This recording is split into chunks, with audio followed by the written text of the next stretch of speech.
Assalamualaikum warahmatullahi wabarakatuh. Bismillah, alhamdulillah, salatu wassalamu ala rasulillah wa ala alihi washabihi wa mawala. Surah li sadri yasir li amri wa uqdatam lisan yafqahu qawli. Bapak Rektor yang diwakili oleh Bapak Wakil Rektor Universitas Telkom yang saya hormati, para pejabat di lingkungan Universitas Telkom yang saya hormati, para panitia penyelenggara kegiatan ini yang saya hormati, para peserta mahasiswa Universitas Telkom yang saya banggakan.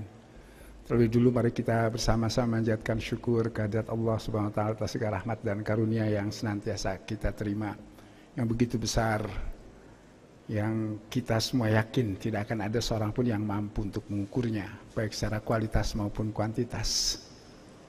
Salat dan salam semoga senantiasa dilimpahkan pada Rasulullah SAW, pada seluruh keluarga dan sahabatnya, serta pada seluruh pengikutnya.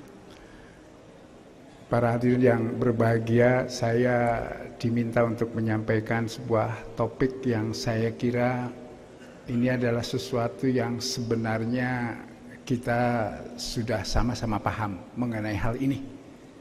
Tetapi memang ada sesuatu yang seringkali paradoks antara apa yang kita pikirkan, apa yang kita ucapkan, dengan apa yang kita lakukan.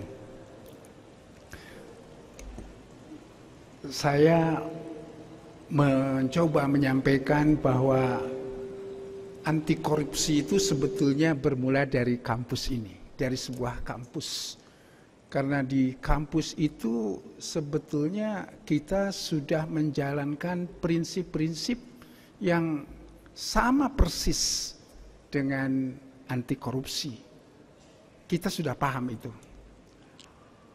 Ini tadi disampaikan oleh Pak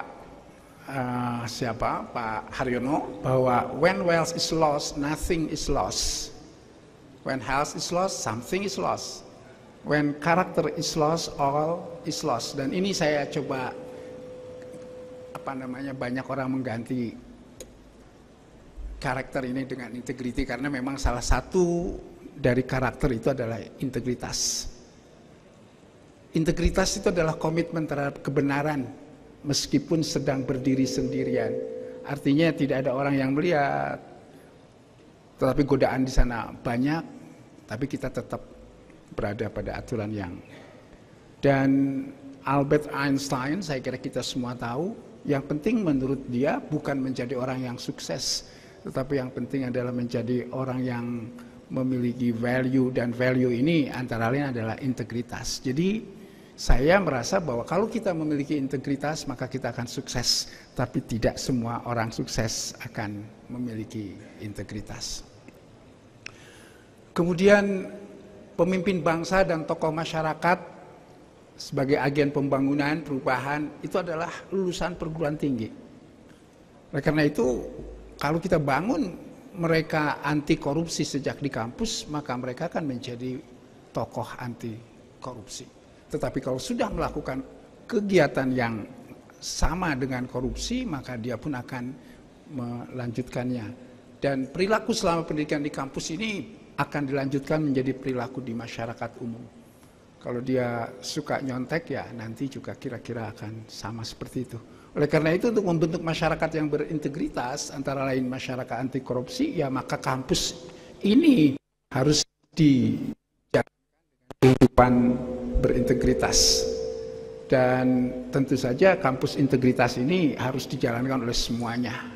Semua warga kampus, mahasiswa, dosen, dan karyawan, serta pihak manajemen. Pengertian korupsi saya tidak akan panjang karena tadi sudah panjang lebar Pak Haryono Umar, memperkaya diri sendiri, menyalahgunakan wewenang, dan ini harus diberantas karena merugikan.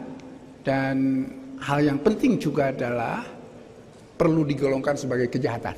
Jadi ini adalah sesuatu yang sudah nyata tertulis di dalam aturan.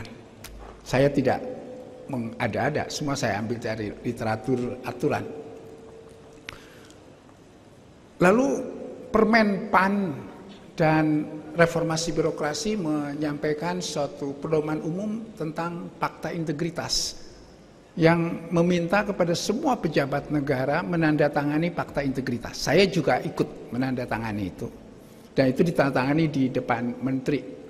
Adalah sebuah janji kepada diri sendiri untuk berkomitmen melaksanakan seluruh tugas dan juga tidak melakukan korupsi, kolusi, dan nepotisme. Itu kita tanda tangan dan sampaikan, dikumpulkan di sana. Ada ini begitu ya. Jadi kalau kita lihat upaya pemerintah di dalam rangka pencegahan korupsi ini, ada dokumen fakta integritas yang harus ditandatangani, dan ini tujuannya adalah bagaimana supaya korupsi bisa kita cegah. Tetapi yang penting sebetulnya adalah tetap pada integritas pribadi, karena semua pejabat yang melakukan korupsi pada saat dia diangkat, dia itu menyatakan sumpah, dan sumpahnya demi Allah dengan memegang Al-Quran. Kalau orang Islam memegang kitab suci, semuanya, tidak ada seorang pun pejabat yang tidak diambil sumpah, karena itu adalah undang-undang yang mengharuskan setiap pejabat itu diambil. Jadi yang penting sebetulnya adalah bagaimana integritas pribadi ini. Nah, saya ingin mengatakan bahwa oleh karena itu, maka bagaimana kita ini harus membangun integritas pribadi ini. Dan kapan integritas pribadi itu harus kita lakukan. Nah, kalau lihat apa yang saya gambarkan ini sepertinya terkait dengan pemerintah ya, karena ini bagaimana supaya menyelenggarakan pemerintahan yang bersih begitu. Jadi pejabat pemerintah atau PNS. Tapi sebetulnya komitmen pencegahan korupsi adalah komitmen bangsa. Jadi seharusnya semuanya pun harus memiliki integritas. Jadi masalah yang ingin saya sampaikan pada saat ini adalah terkait dengan masalah integritas. Jadi bagaimana kita membangun integritas pribadi dan kapan itu harus kita lakukan.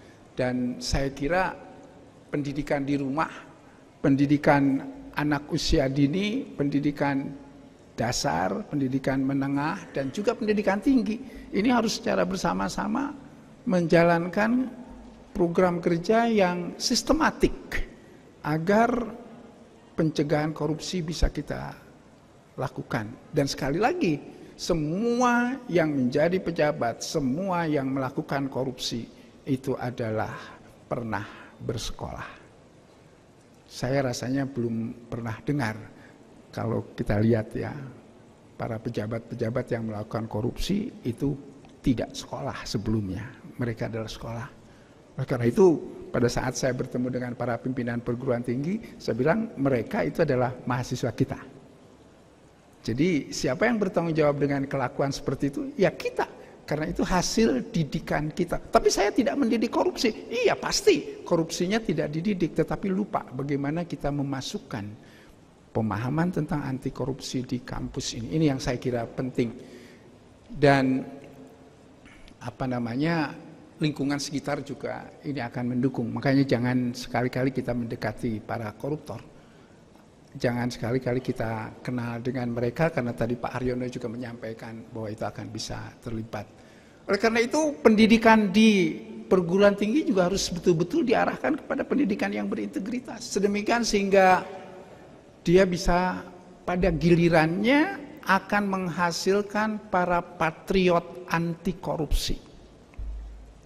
Bukan hanya sekedar lulusan, bukan hanya sekedar pekerja, bukan hanya sekedar peneliti, tetapi betul-betul mereka memiliki sebuah visi tentang anti korupsi. Saya tadi bertanya sama Pak Heru, mahasiswa di sini sudah 20.000 lebih. Sekali meluluskan 1.800. Bayangkan kalau yang 1.800 dan nanti yang 20.000 ini menjadi mereka kita sebut patriot anti korupsi. Luar biasa. Luar biasa. Saya mempunyai sebuah harapan yang besar tentang itu. Apalagi ada pemantik. Bagus sekali, saya sangat sepakat dengan lambang pemantik itu. Cuman tadi saya sampaikan ke Pak Heru, kritik saya barangkali kalau namanya pemantik kok seperti perokok gitu. Jadi tolong dipikirkan itu, kok gambarnya juga kan pemantik rokok itu, tinggal kita minta gitu ya. Nah ini bagaimana, apakah kita memang menjadi penganjur merokok begitu? Jadi silahkan.